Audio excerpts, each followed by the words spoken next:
Assalamualaikum and hello everyone.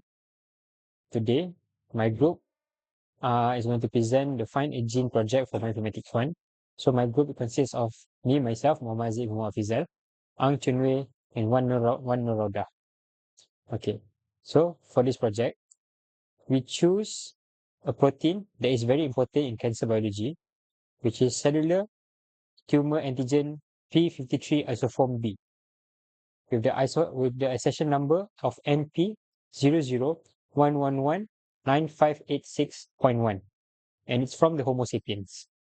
This protein, commonly called p53, is known as a tumor suppressor.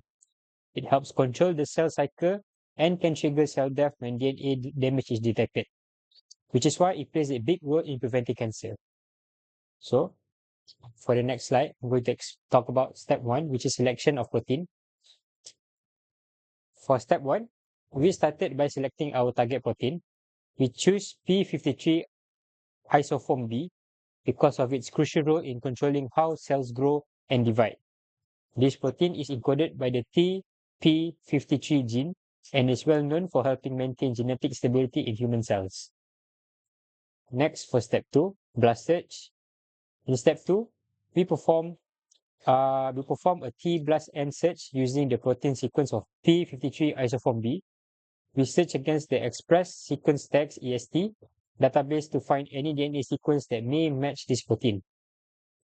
From the results, we got a top hit with 95% identity and 0% gaps, meaning it's highly similar but not 100% the same.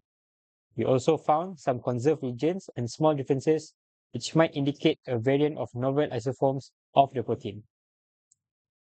Lastly, for my part, in step 3, sequence retrieval. In step 3,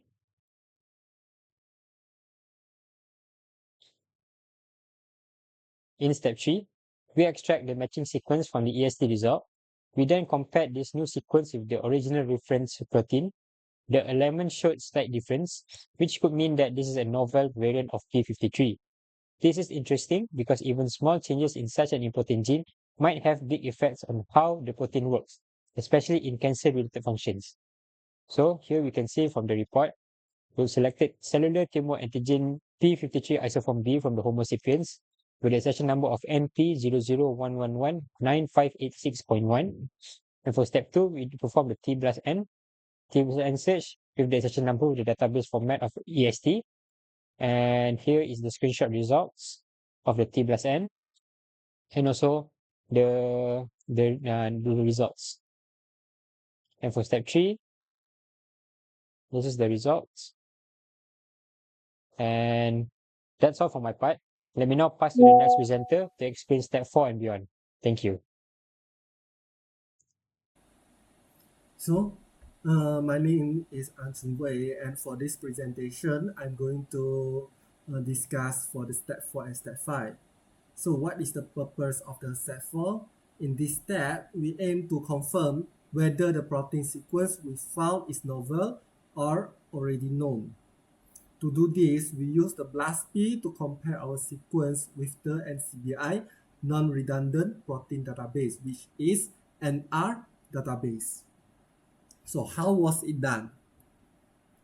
We used the BLAST-P tool to align our protein sequence, and the result is shown in the figure 4.2, as you can see in the report.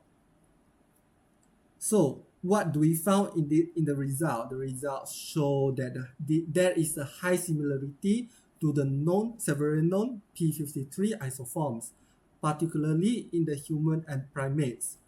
However, no 100% identical sequence was found, and indicating some sequence variation, especially towards the C-terminal end.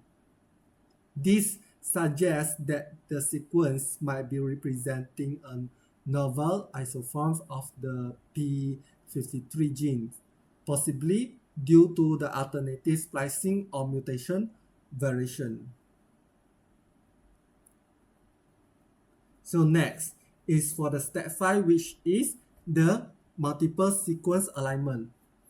After confirming the novelty, the next step is to understand how our novel protein compares to other members of the same protein family. We do this using the MSA, which is the multiple sequence alignment, and we select the 10 related p53 protein sequence from the different primate species, which include the human gorillas, macaques, and others, as you can see in the report.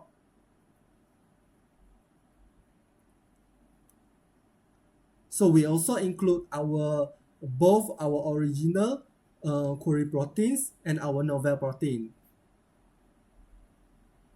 Next, we are going for the alignment tool, we are going to use the MAFFT, and it is formatted in the cluster W for the easy comparison.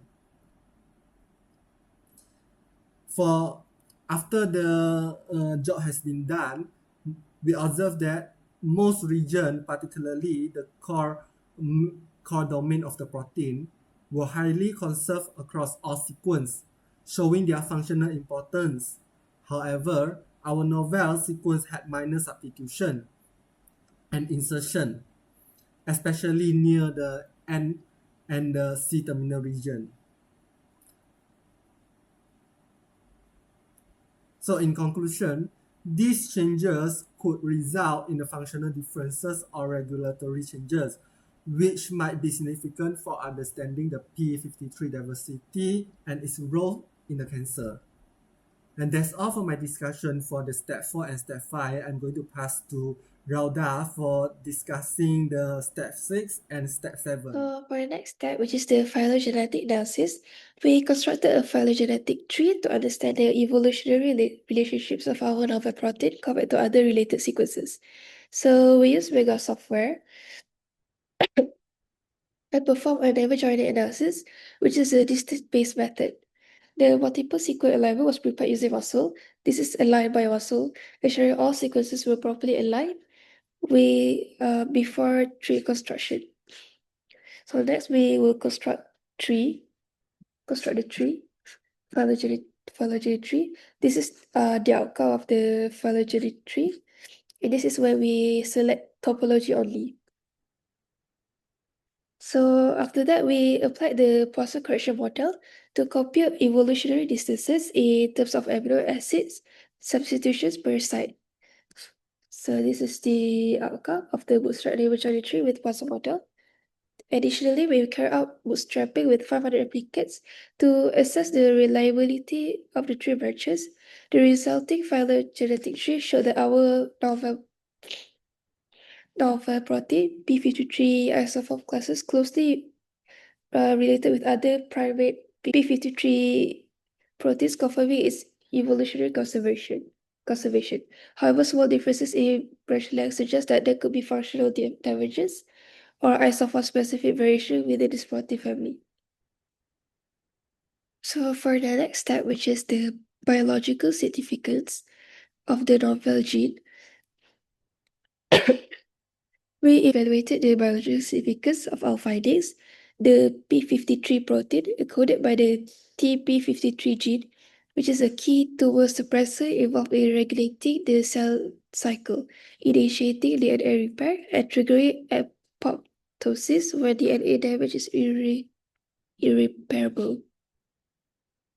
And also, our analysis revealed that novel isoform shares high similarity with the P53 sequences, but also contains unique variations. This suggests that even within well-characterized genes like TP53, there are alternative forms that may have distinct functions or regulatory roles.